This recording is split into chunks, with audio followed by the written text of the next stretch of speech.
Good afternoon, everyone. And we're going to start in about 3 more minutes, so folks can purchase the books and the panelists can come up front.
Have we sold out the books already?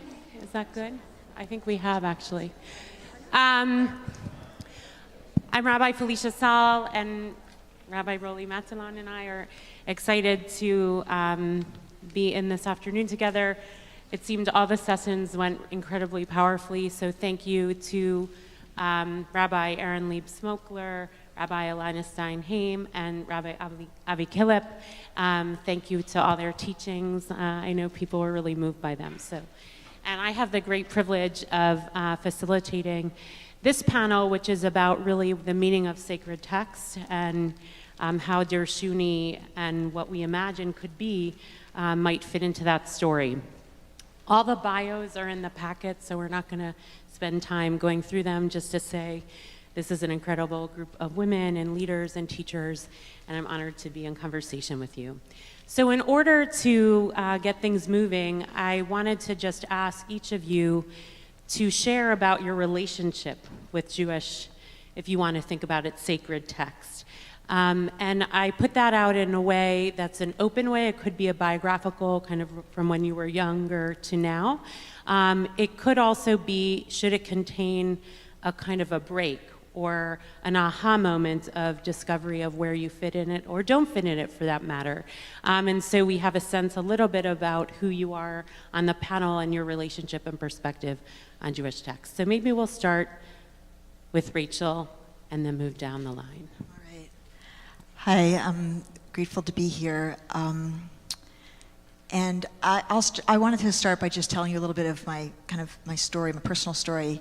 So I'm a rabbi at a Reform congregation in Brooklyn, and I see a lot of what I do in my work as trying to make openings for people to find their way in. And really, the vast majority of people in my congregation don't see themselves as insiders in the tradition, don't see themselves as having kind of being steeped, don't have a background of significance with traditional texts, and feel like outsiders. And that actually matches my own experience. I grew up in Miami, Florida in the 70s and 80s, and my parents were people who felt it was really important to them that we were Jews. They felt very connected to Israel. They felt very connected to being part of the Jewish people, but they were not religious people.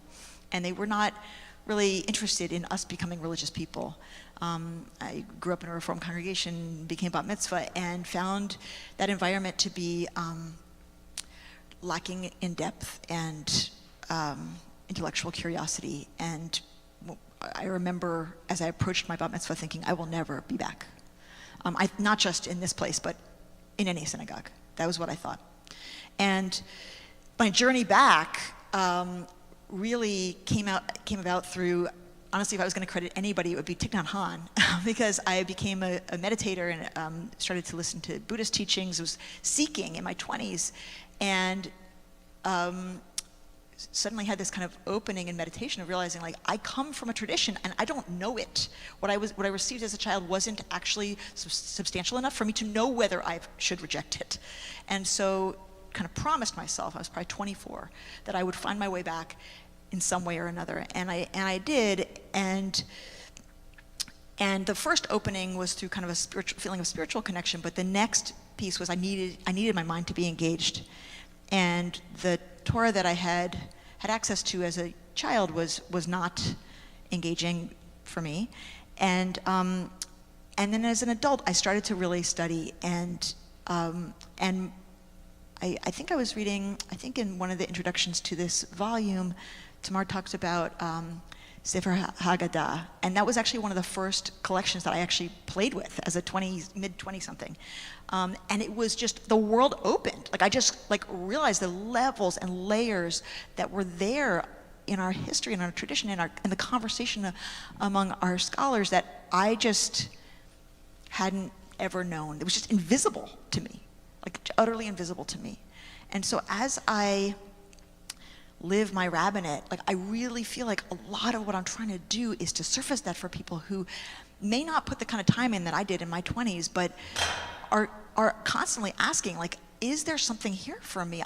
And so many of my congregants are seeking and are really wondering all the time, like, is there something here for me? And only a fraction of them are going to put are gonna do any kind of depth of study. And so I'm always kind of thinking about like how in the first points of contact do we lift up these texts. And I know that when you were asking Felicia about what we might speak about, one of the things you were wondering about, it was like when we first kind of encountered patriarchy in the tradition, or like really kind of like aha moment of like, whoa, maybe I don't belong here. And for me, as someone who was always a little bit on the outside, like that was evident. It was always obviously patriarchal. I always felt like I was on the outside. It never felt like it was mine and that I had a place until I kind of felt like, okay, as an adult, I'm going to demand a place. I'm going to demand a place, and I'm in a movement where that's quite possible and easy, but always have felt like part of the role is to push and to challenge and to interrogate, and I have to say that this volume, I really appreciate. I think I'm getting to one of the questions you're going to ask next, so I'm not going to do that yet. But I will say that I think that for me, the spirituality was enough, like in terms of like tefillah and spiritual practices and finding my way through to Jewish, meditation and other forms of spiritual practice was essential, but it would have been inadequate until I found, unless I found the intellectual piece and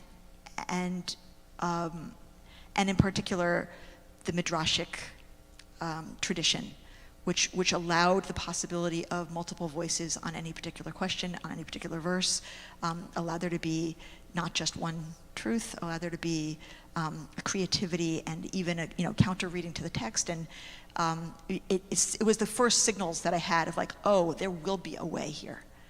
I could find a future here. Nessa. I'm a writer, so I wrote it. First of all, I want to thank everyone who has enabled us to reach this day, especially my beloved family and friends who know in their marrow my ardor and anguish as a Jewish feminist.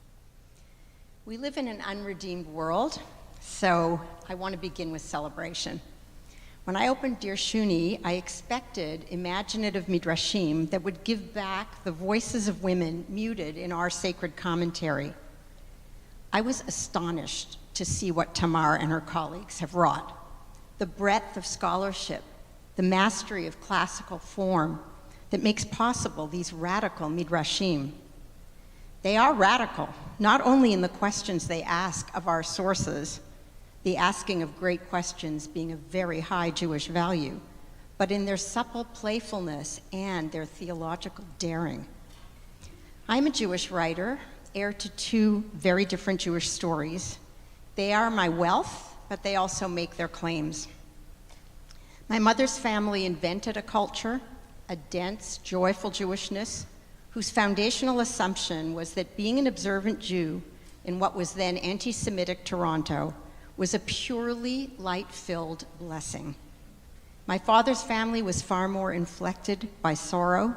A child of immigrants who became an eminent doctor, my father saw himself as the descendant of a lost luster, that the Rappaports were of weighty rabbinic ancestry, that they were Kohanim, priests, and that his was the first generation in this long lineage in which there was no Rappaport rabbi. Because of my mother's passion for Hebrew and her exceptional Jewish literacy, I and my three younger sisters received an unearned gift, a profound day school education, which was then quite rare. From the beginning of my conscious memory, I was bewildered by why girls learned the same texts and values as boys in our arduous Jewish education, but then were not counted in the communal Jewish life of practice and responsibility we were taught to revere. I've now had decades to rejoice in the way feminism has transformed Jewish being. But I am also a witness to the fact that separate is not and can never be equal. When one gender, no matter how benign, owns the application of Jewish law, there is a direct line between women's not being counted in a minyan, in a prayer quorum, and the plight of the agunah, for women still cannot, under Jewish law, initiate a divorce. Rooted in my devotion to the Creator, saturated by my lifelong Jewish education, I can think of nothing more of a desecration than when Jewish law is itself used to torment half the Jewish people. I've heard every rationalization in the world. Sorry, no. Why then am I wholeheartedly in love with the Jewish story, despite the well of anguish that accompanies my days? Why have I dedicated my life to Jewish letters, to drawing in my writing on our own literary tradition of sacred text, prayer, poems, law, Midrash, and legend, our ever-expanding glory, which I believe has sustained us?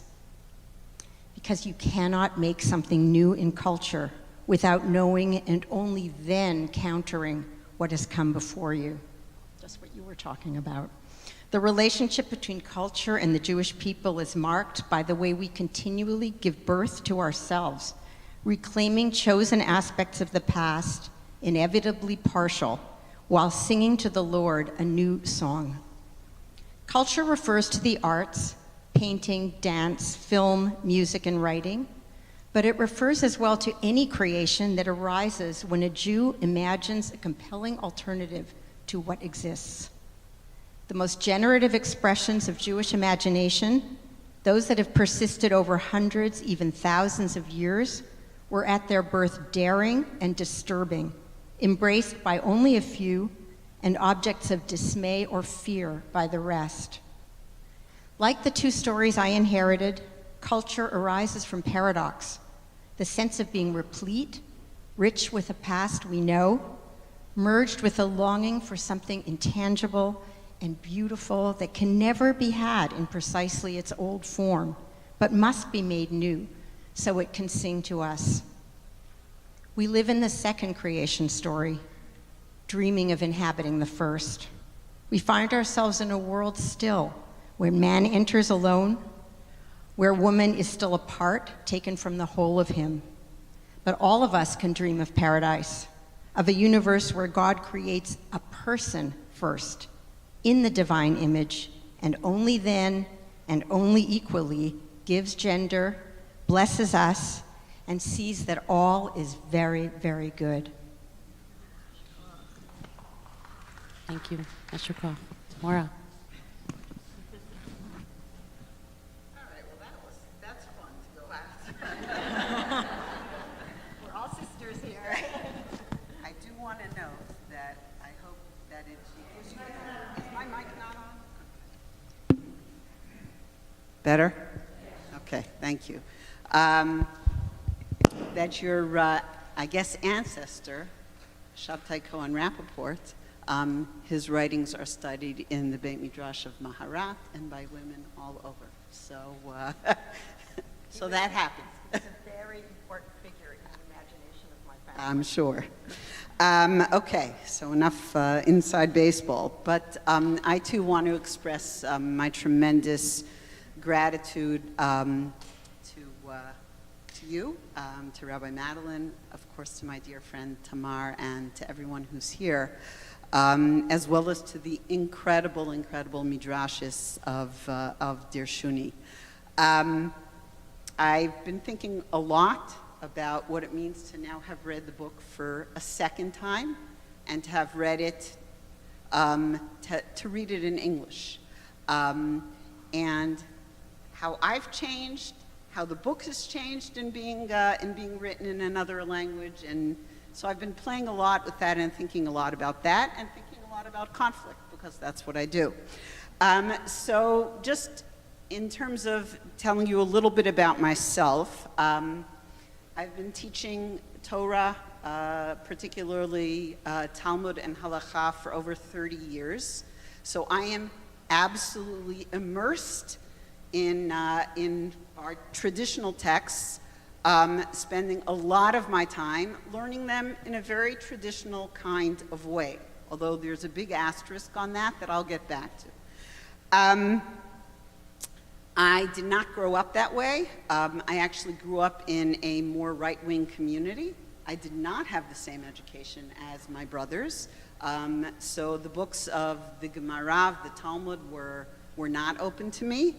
And so my first fight as a feminist, actually from a very little girl, was all about equal access. It was all about access to these texts. No critique, just like, please, please, please, let me figure out a way that I can be allowed and that I can allow myself to open up these giant tomes and just immerse myself.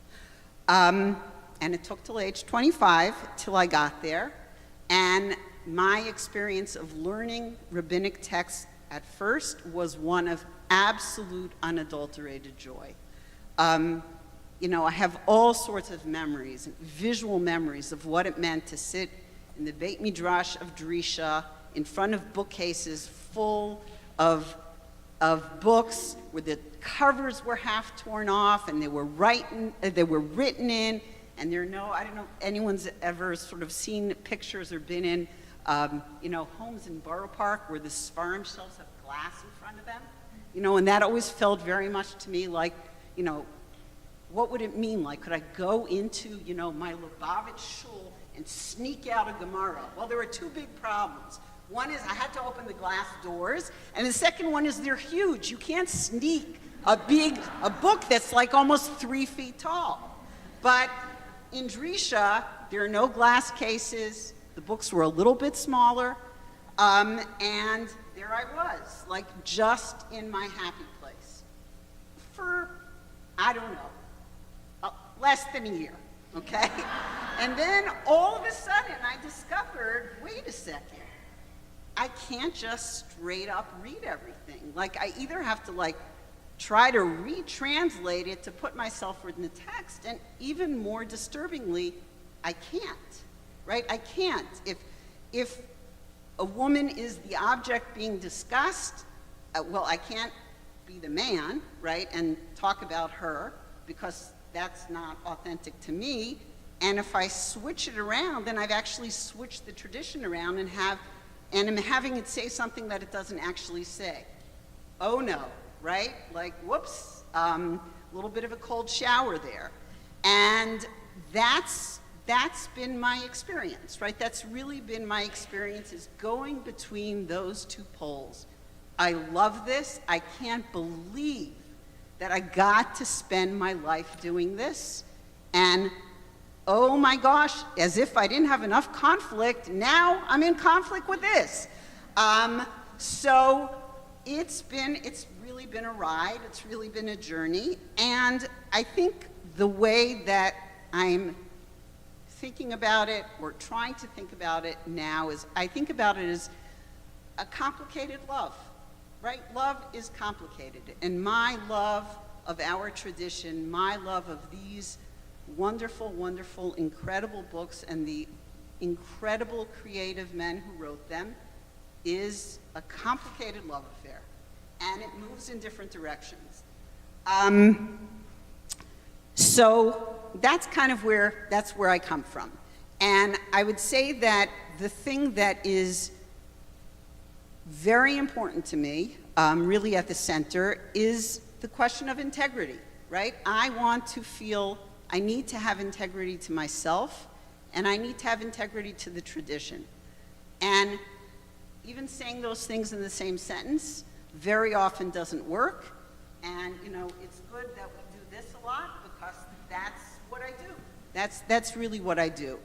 And I would say just one point about thinking about my reading of this text now and my reading of this text, some of these texts before, is I had a different reaction. I read them differently. And part of what that does, and part of what learning these texts, and some of them again and again, and teaching the same text again and again, and feeling differently about them, allows me to look at my own growth and my own living relationship in relationship to them.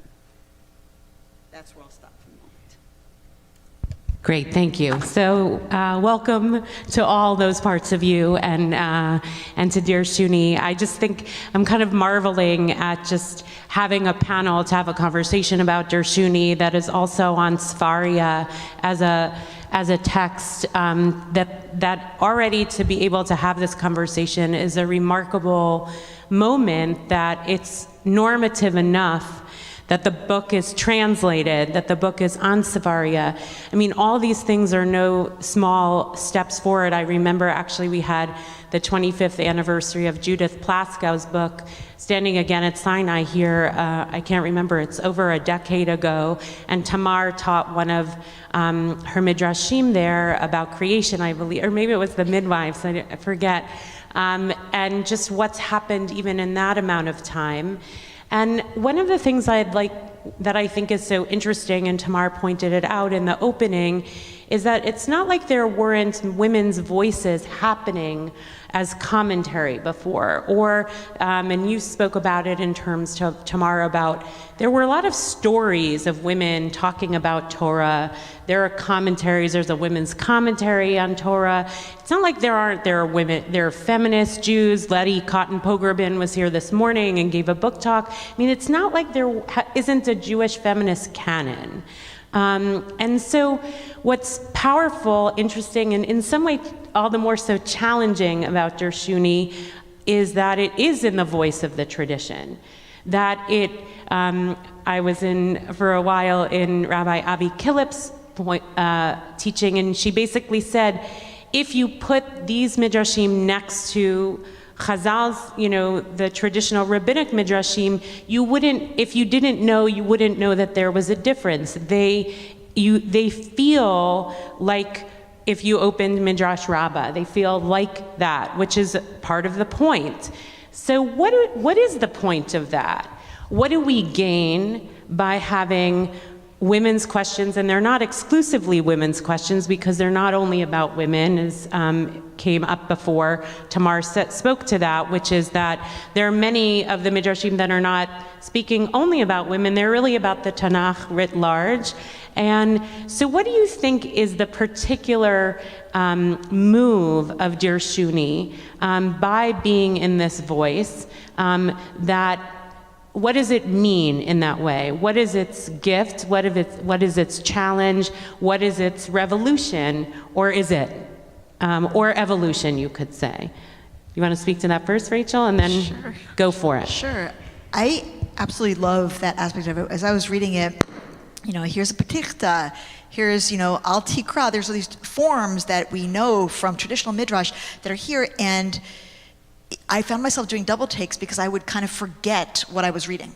I would think that maybe I was reading a traditional midrash, and I'd have to remember, I have to remember what I'm reading, and that is ideal.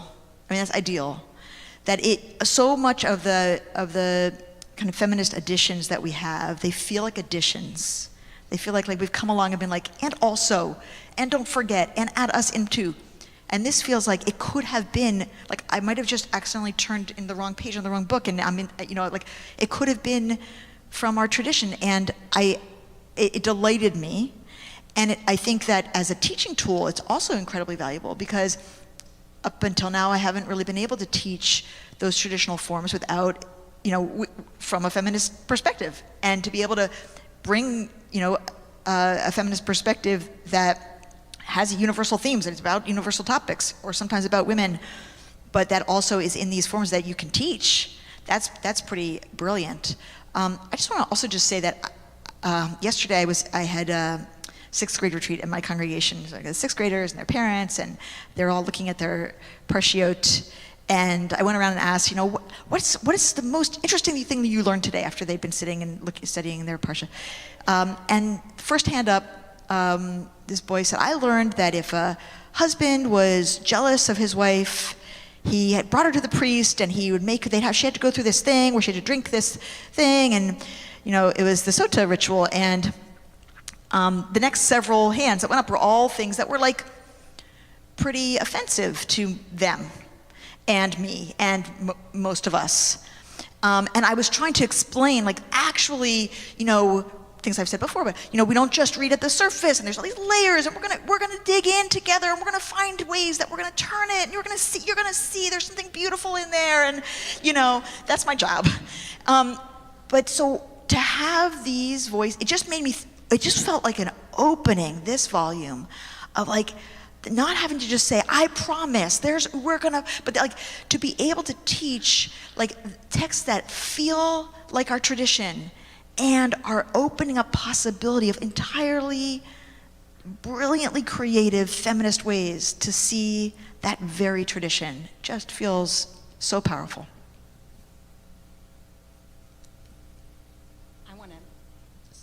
I want to build on that and speak about what this book and what you're describing represents, which is it represents a critical mass of scholars who have sufficient access not just to the form, but to the profound understanding of the form in order to be imaginative. This is unprecedented, and this is why I get the shivers as I talk about it. Thank you. What you were talking about means not only is the door open, but we collectively, represented by these elite scholars, are now able to be playful in asking those kinds of radical questions that made us fall in love with Judaism in the first place. And it really gave me the chills. As I said, I didn't expect that it would look like that, and I don't think of it as imitative. I've been thinking about this a lot. No matter how much most of us are part of, let's say, an egalitarian world and even an egalitarian Judaism, there is an elite, and the elite are the people who know. And what does it mean to know? Exactly what Devorah was describing. It means that you can open those burgundy-bound books with the gold letters, and you can make your way. And it doesn't matter how few or how many, it matters that there are. And when I was young, Judith Hauptman was the only woman I knew who could open a Sefer and study Talmud publicly. I think there were a few daughters of rabbis whose fathers taught them, but I didn't know anybody except Judith. And the thing I want to name here is, now it's a movement. Now, in a book that can never be withdrawn, it's a community of scholars. So what you were talking about is, the one here and the one there, and the inventions in the 70s, the thrill of starting this and of knowing Judith Plaskow and of reading those books. This is bigger than that. This is the culmination to me, and therefore the beginning of a community of scholarship. And that is, there was, Tamar described it, there is always, this is what I now know, there's always darkness in the face of light. There is always pushback when there's a breakthrough. But I do not believe that this can be taken back. And I think that that is the drama of Dirshuni. Okay, so I'm a contrarian, so so this is what I'm struggling with. And I think part of this might come from the fact that Midrash is not a genre that's so natural to me. I see my colleague, Rabbi Aaron, is laughing, because I've said this many times. I love literature. Don't ask me how to analyze it or anything like that. And what Dirshuni does, first of all, it is absolutely brilliant in its ability to, just the amount of learning that goes into that is really incredible. To be able to talk in rabbinic language, and in many ways, that's what makes this an Israeli women's project. And, kol hakavod, really, it's really incredible. But my question, I think, still is, okay, and now what, right? And now what? There are so many more voices speaking to our tradition. There have been, thank God, it's certainly not 2,000 years, but 50 years, right? We've been doing this. We have new texts that are being composed. We have new texts that are being composed in rabbinic voices. I think the question of what comes after, what does this do? Yes, it expands our mind. It expands who's speaking. I think all of that is critically important. But I'm still kind of wondering with, okay, and now what, right? Like, where do we go now? What does it mean to open up the conversation in this kind of level in the world of Midrash, which lends itself to that, right? Midrash is already, and that introduction is brilliant, okay? It's an incredible introduction to Midrash. Midrash has always lent itself to creative readings. Okay, right? Well, what about halakha, right? For those of us who are bound by the world of halakha and want to continue to encounter it in an authentic way, I think we haven't answered the question with a work like this. Whether we have or haven't answered the question, where we are in answering the question, well, that's my question, and that's, in many ways, that's sort of where my fight is and what, where I'm thinking. I'm curious, Devorah, in that sense, because I think part of what's so powerful about having the Midrashim in the rabbinic voice with rabbinic language is it puts subversion and imagination in the hands of people who never had that before. That the authority for that subversion is in the minority of the objectified rather than the authority of the past. And in that way, putting that authority in a minority status group actually is really powerful in terms of both imagination and imagining a different kind of text. Now, what is the equivalent from law, in law? I mean, there are midrashay halacha. It's not like they don't exist.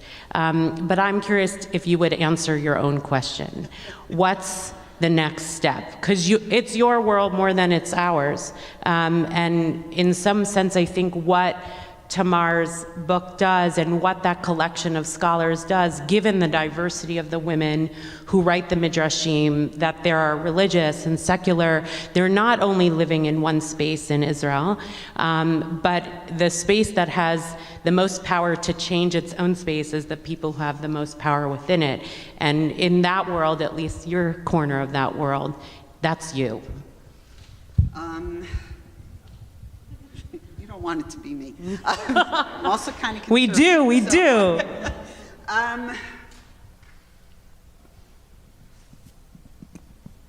So I do think, and I think mastery is such a loaded word. Thank the good Lord, I have students who push back at me when I use terms like this and talk to me about that. And that's important, right? The live conversation is really important. The reading of things that you agree with, that you don't agree with, that get you thinking, absolutely incredibly important. I'm just sorry I missed the 10th anniversary of Judith Plaskow's book. See, I need to read your website a little bit more. It was a long time ago. It was 10 years ago, 25th anniversary, but. Being open to and involving oneself in all of these conversations and letting those ideas really come in is critical. And being able to read voices that look rabbinic but aren't, absolutely essential, I think, to the project.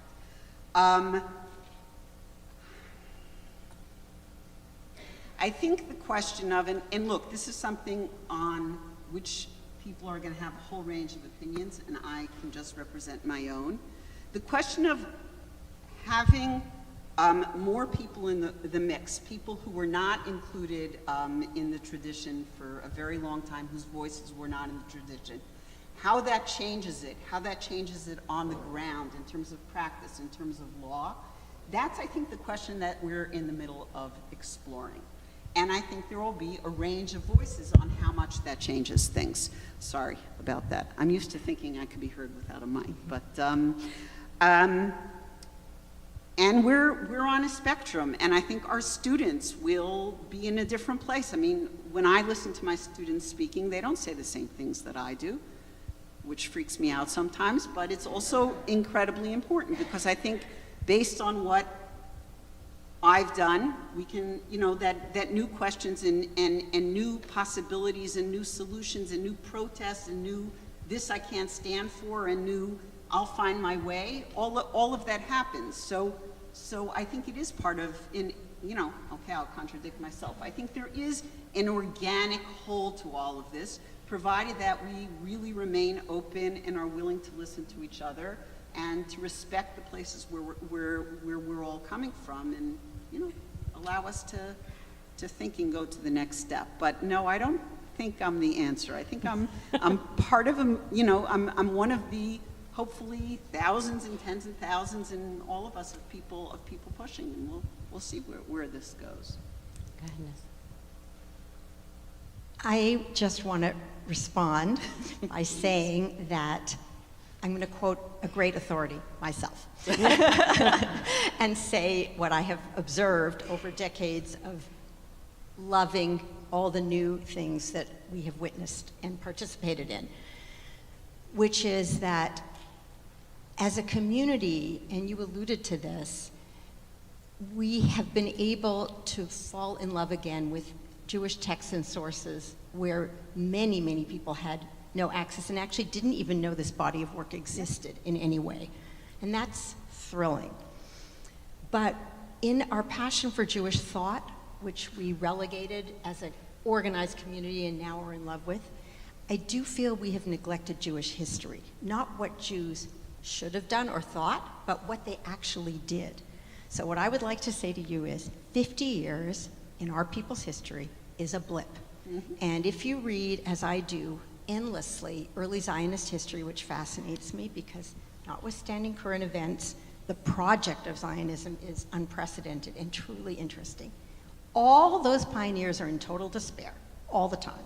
There are like 4 of them, and half of them are going back to Poland because they have malaria or they're dying, and no one believes, they're always the last, the ever-dying people. They're always the last of the people to really understand the vision, not to mention that they're fighting with each other all the time over what the vision is. So I can't read the future, but I do want to remind all of us I have a friend here, Anne, we've known each other for decades. What we have witnessed as Jewish women in our own day is stunning, and it has benefited all the Jewish people. It's not just for us. So it has allowed me to expand my mind toward all the marginalized people, which of course comes straight from the Torah itself. Ki gerim hayitem, you were strangers, we're enjoined all the time. But we are half the Jewish people. This is not a marginalized group. And I think we should have some compassion for how long change takes, especially, as you say, in a tradition that rightfully teaches us contradictory things about the past, both that we're enjoined to make it new, and also that we will never be as great as the people who preceded us. And we live with that contradiction, and we didn't invent that, So I think that pioneers are always frustrated. That's intrinsic. I just want to go to both the quickness in the course of history of how things have changed. I mean, even in my rabbinate of 20 plus years, there's been a lot of change. And the generations that are after me in the rabbinate, are really different than my experience coming out as a new rabbi. And at the same time, the impatience that I still feel in certain ways is now happening to me as a rabbi, which is to say that some people are over feminism. You can't speak about a woman having a baby or having reproductive rights. In some way, you could say, okay, Dirshuni came out. It's kind of in this voice of a women's asking from this feminist perspective, and we're already into gender fluidity and non-binary, and in a sense, like, how quick can we catch up when, and in what ways does something like Dirshuni create a track for all marginalized folks, of which we're learning more and more who feels that they are part of that story and who falls into those categories in ways that 20 years ago I would have never even thought of, and it's true and real for our kids who are bar and bat mitzvah, who many of them won't say bar bat mitzvah, but will say b mitzvah, or what they imagine for themselves in their engagement and the notions of authority that exist now. And so I'm curious, like, in what ways is this both a huge step forward, and in what ways does it not actually address where we are in 2022?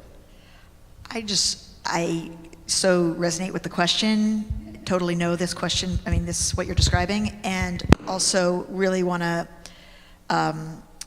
assert that feminism is not over, and the problem feminism exists to address is not over. And that feminism has always been about the liberation of all people. Even if in its early imagination didn't imagine multiple genders, it's always been about the liberation of all people. And so I actually think it's essential that when we talk about pregnant people, we also talk about pregnant women. We can talk about pregnant people in general and also pregnant women. That's, yes, and I think it's essential that we have feminist and women's voices in Midrash, and I think as women. And that doesn't mean that we don't also have tons of room for non-binary voices and every gendered voice, and of course we also do that. We should also do that. And we should be thinking about the feminist project as being about all genders, all the time. The B'nai Mitzvah kids I work with now, when they talk about God, some will still kind of will say he, very few will say she, but most of them now say they for God, which I think is really interesting because, well, of course, because the oneness issue, but Elohim is in the plural, so kind of, what I'm saying. So, but my point is that they are leaping past she, and I think that there is something beautiful about that, and I also think there's something dangerous about that, and I refuse for us to choose. We do not have to choose between feminism and an embrace of all genders. Those things can be the same thing. Yes. Excellent. I'll ask one more question and then we'll open it up for some questions from the audience.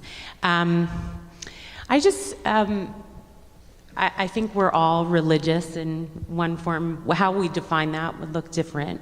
And I just wanted to ask, spiritually, what does it mean to live with that kind of conflict? Or that Ilana Steinhain in her session spoke about ambivalence, or Judith Plaskow in her book spoke to the hermeneutic of suspicion, which I feel like has become very integrated into my own experience as a religious person.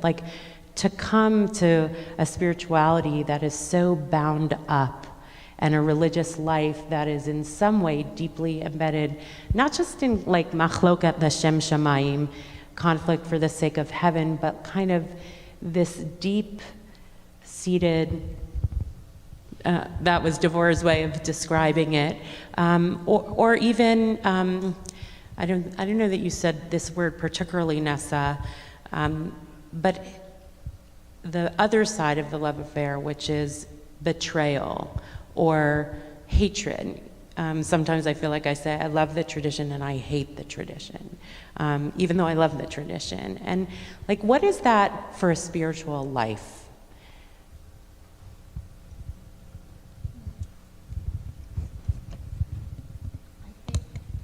I think that question's at the heart of being a person, because it's really about theodicy. I mean, it's about suffering. And the questions that arise from your question are so profound and in a way beyond the purview of what we're talking about here. I mean, we just need to look at any kind of tragedy. We just need to look at the Shoah. My children have heard me say a lot that my entire life as a Chavurah Jew, and some of my friends are here who helped make that movement happen, was dedicated, as it was in my maternal clan, to the joy, to understanding that I was not going to subscribe to the lachrymose theory of Judaism, where it was all about tragedy and pogrom and slaughter and the Cossacks and Khmelnytsky, but joy. And I didn't see how you could pass on a tradition if it weren't about joy. So I was talking about the fact that in both Pew studies, relationship to the Holocaust is the highest indicator of Jewish identity. That is, the most percentage of Jews respond to that. And I'm reading this and I'm thinking, wow. And it's not as if my own family hasn't been afflicted. And of course, my husband, Toby, who's here, child of survivors, it's dominated our family life. And I don't know if my daughter Doria is here, but, oh, hi Doria. We had this conversation about Pew, and Doria said to me, Mom, don't you think it's the least we can do for them? Meaning, of course, I think about the Shoah every single day. It's my measure of evil. It is endless in its ramifications for what it means to my religious life. It doesn't change the joy, and it doesn't change my increasing feeling in response to what you said, Felicia, that love has to be at the heart of everything. Love is our only hope, and our daily prayers are suffused with God's love for us. It's just that we gave it away to another religion, and we shouldn't. And that's how we can sustain ourselves in the face of sometimes unbearable religious conflict. And it's bigger than a human being can bear. And the last thing I want to say about your B'nai Mitzvah and your B Mitzvah students is, we threw it in the faces of our parents and of their generation, and we told them what was missing and what was wrong, and we set about and did something about it. And now it's their turn. And we shouldn't be surprised that we're kind of startled and kind of uneasy and kind of, because we did that. And I don't want to be one of those people who owns ours and then doesn't let the young make us shocked. That's their job. I just want to say I love what you just said about the joy, about the love, about the next generation being able to make it their own. I'm not going to add anything. That was perfect. Yeah. So I think about this a lot in terms of the term Avodat Hashem, what it means to serve God. And I think serving God means bringing your whole self. And I think it means integrity and authenticity. And that means all your feelings and honesty, and really putting honesty very much at the center, which does not contradict joy. I think, what I'm trying to figure out at the moment in my journey is to actually find joy in this conflict, to find joy in this pursuit of really trying to figure out, what do I think is emet? What do I think is truth? What do I think God wants from me, from us, from our study of the Torah? And I don't think they have to be contradictory. But, like I said, it's a complicated joy, it's a complicated love. At least for me, that's the only way it's going to work. Beautiful. Thank you so much. I'll just open for a couple of questions. Does anyone like to ask a question? Yes.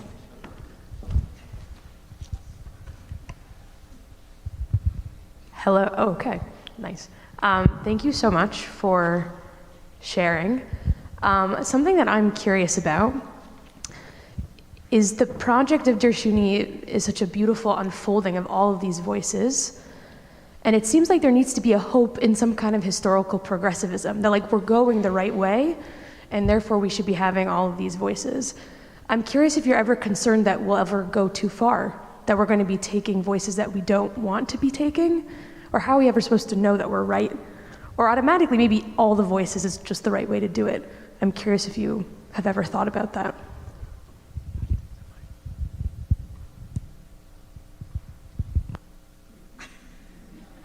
So Sophia was my student. Hi, Sophia.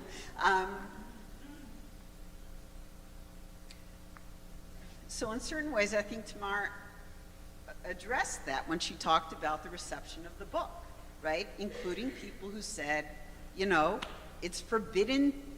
I love that. You can't own the book, but maybe you can read it somewhere else, right? Right?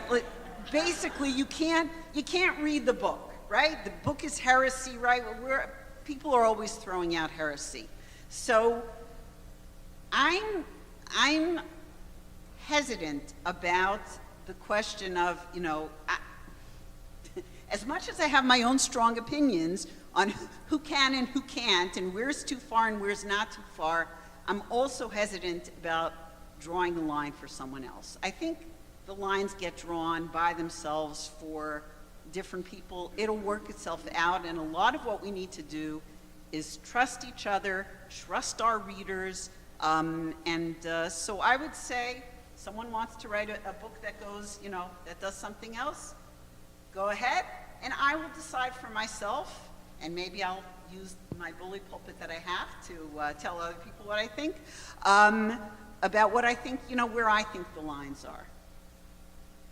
And now I'm going to think about whether I'm comfortable with that answer, but okay, I'm going with it for now. It makes me think about a certain kind of faith in that what you're saying is actually was very much what I wanted to say, is like, it's a faith in the aggregate of the choices, right? That people are going to draw their own lines.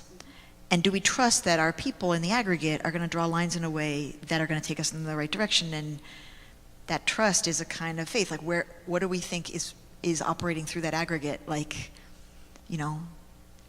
might we think that there's, some way that we're, that there's some divine role in like helping to, us as a people to be collectively, through conflict and all the wrestling that we do with each other, like, eking along toward in a direction that's redemptive.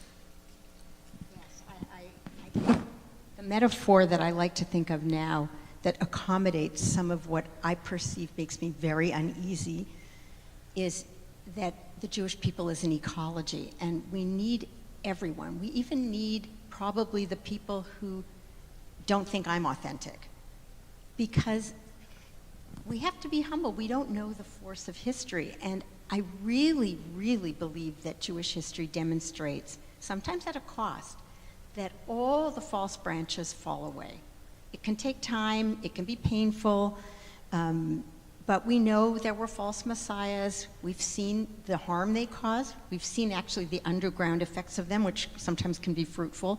But we also see that they didn't become mainstream, and there are many such phenomena in our history. And I worry we're so small as a people, and then the people who care about it are even smaller.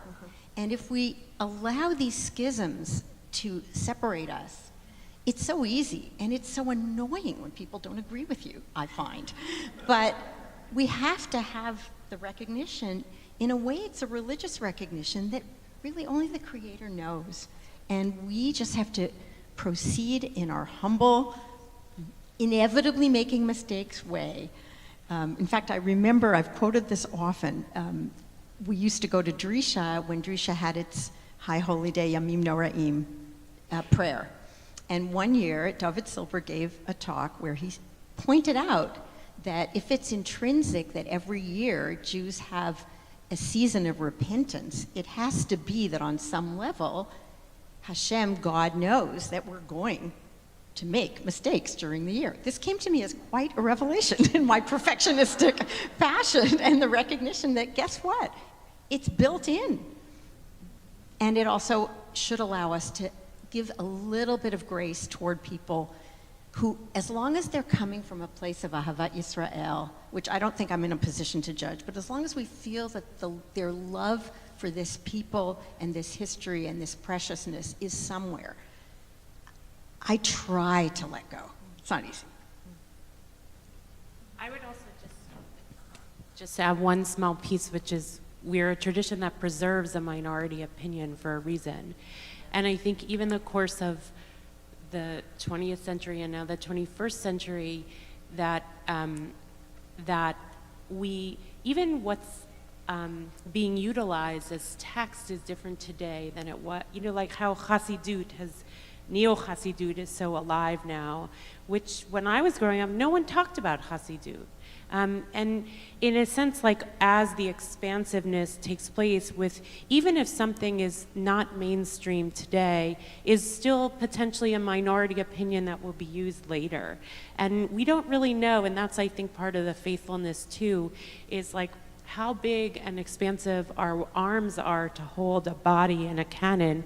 Once something's in, like, then it will be utilized sometimes and not at others. And I think that's also my faith, is like part of that voice of the tradition saying we keep the minority opinion because we might need it later. And that's true. Like, we needed Dirshuni today, and for lots of reasons. And who knows when people are going to start thinking they're going to go to some other source, or Dirshuni is going to be three things behind, and seem small compared to something else. And I think that's also a faithful process that our tradition originated in its multivocality, and it could tolerate that. And I think we should be able to too. Any other questions? Yeah, Tamar has a question. She's allowed.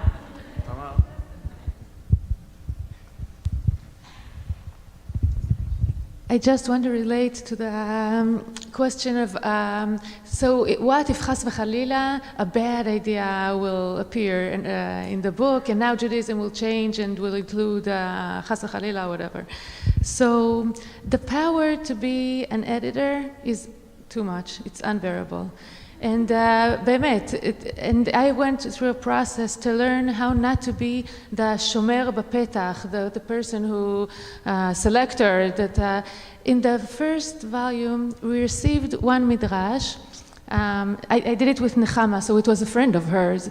And she wrote a midrash about prayer. It doesn't appear in the English volume. A young woman is praying, and she did like a zipper between two chapters of Psalms, and the prayer is not accepted. And all the time the angels suppress. And she's quoting the psukim, she proves to God that he's supposed to hear her. And yet she's rejected. And it's a tragic ending. And all along I felt, this is not Jewish. There's no meaning, there's no repentance. I don't want this in the book. So it was a long process to edit the book, so a few years. We met her again and again, and I was chutzpanit that I asked her to write a different ending to the Midrash. And she insisted, and she said, that's my prayer. What do you know? It's all true. Tov, while we were working, I had to work with someone new. I was working in Hartman, and I had to teach someone the new materials. He came to my home, we were talking, and he said, you're the Tamar that rejects the Midrash of Keren? Who do you think you are? This is the theology of X generation. This is a post-Holocaust theology. And I realized immediately, so Chazal had their understanding. I love it, I identify it, but there are other theologies in Judaism. So immediately we put it in. Fine. After the book was published, people told me, what an amazing Midrash, exactly what my experience. So I realized, who am I? Okay, the second volume appeared, and there was a Midrash on Ruth and Naomi as a lesbian couple. Witty Midrash, good Midrash. I loved the Midrash. The only thing that really was, I couldn't go with, was the role of Boaz in the Midrash. Nebuch, they dismissed him. Mamash, not nice. So I started, maybe you can do a little bit, and add another piece, maybe this, maybe that. And they were stubborn. They knew the experience. And they are also, when you read Midrash Rabbah or any Midrash, some of the things are horrible and some of them are amazing. So, I swallowed the frog. Fine, the Midrash was there. Tov, a few years later, I was teaching in a Hebrew college, the rabbinical students, who are amazing. Many of the translations were done for them. And there was a support group of only women rabbis, students that they created, and they invited me to teach. In that meeting, there was supposed to be women rabbis, trans into women, and non-binary that were all originally women.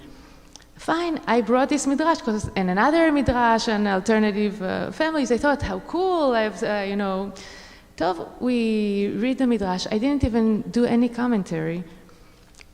One of them jumps and says, horrible, it's incest. When it's a mother-in-law and a daughter-in-law, suddenly it's legitimate, because halachically, if it was a father-in-law and a daughter, it's forever not allowed. It's one of the arayot, the tough, the chamurim.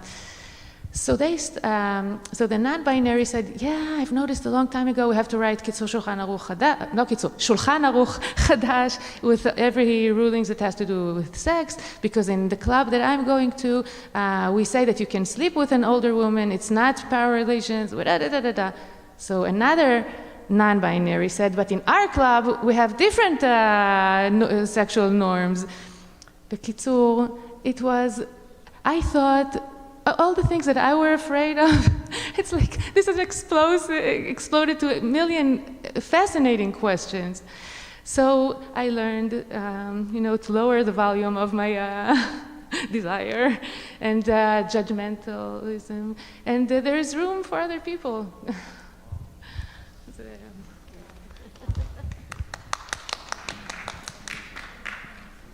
I think there was one last question I saw.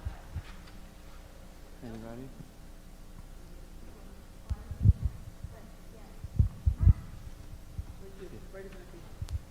Thank you. That was so beautiful. I forgot my question, but I want to thank. I'm so moved by everything that I've heard and bothered. Rabbi Rachel, when you said that when you taught your sixth grade students and what the boys got out of it, and my concern is, and I know it's a bigger question than for here, but the continued indoctrination and mindset of the place of women in our tradition, and the books and what's being written is elevating our voices, and yet boys are still being taught things that see women and anyone not like them, disabled, non-binary, that are not like the white male, whatever, still exists within our tradition and our teachings. So how do we elevate that on a basic elementary school, Hebrew school level? Well, I'm so glad for the question, because I want to make sure I clarify that happened in that story, which is that the boy was saying it as like, this is something terrible I found here. Yeah, and every other child who then raised their hand had something terrible that they found in the Torah, and that's what I meant to be saying, is like they were reacting to things that they found offensive, and I expected them to find beautiful things. But part of what happens, I think, is that when we're so used, I'll speak for myself, I have so adapted myself to patriarchal texts, to texts that exclude the other, to lots of things that are in Torah that I just I know it's there, and it's not my favorite thing, and I look at other things, or I know how to rework it for myself, or whatever. But when you have people with fresh eyes looking, and suddenly they see a lot of things that need new midrash, that need new interpretation from our sensibilities, and one of the things that I was hoping we might get to, which I know I'll just quickly say, is what other characters, what other midrashim are we needing? Oh, sorry. Go ahead. That's my clip. So we're gonna close with the last question, which is, if you were to choose one character or one story that you felt like needed a Dirshuni to it, which would you choose? And then I'll just close. So I would just say Serach Bat Asher, I think, needs a lot of attention. We should be doing a ton with her. But also, so really what we need, I think, the most is all the places where women were present but not named and not even acknowledged. All of the genealogies where there's just men who become, there obviously were women in every single one of those generations. Who were they? Let's tell their stories. Let's imagine them. All the invisibilities, so that when religious school students are looking at Torah, they've got these overlays, and we have them at our fingertips, of all the stories that are also there that we don't currently have in the canon.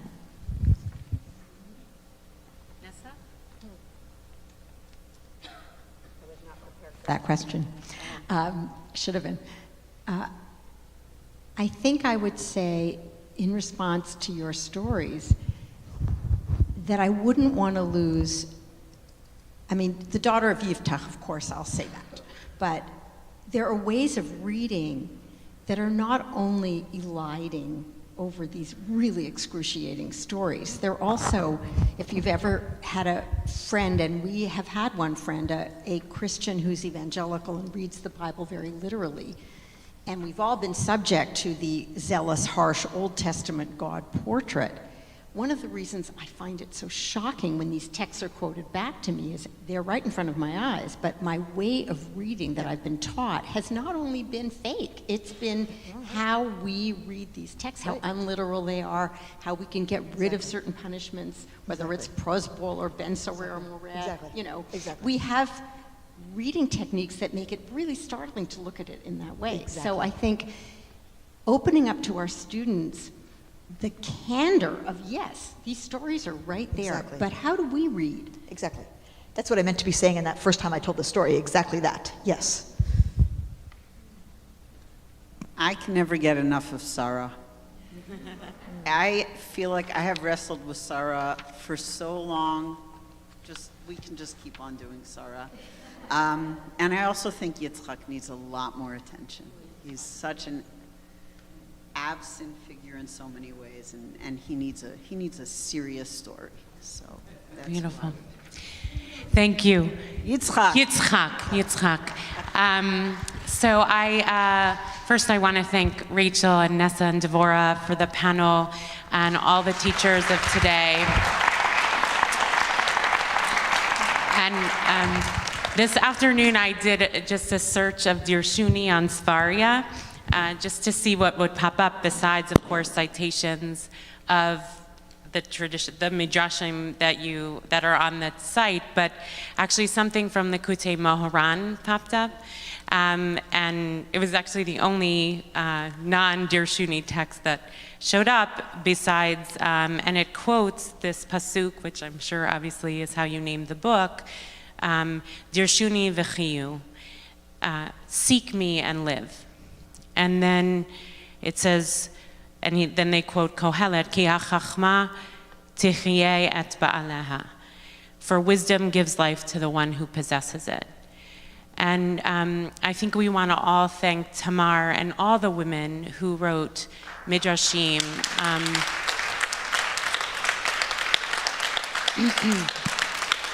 For giving such life to. Hooray.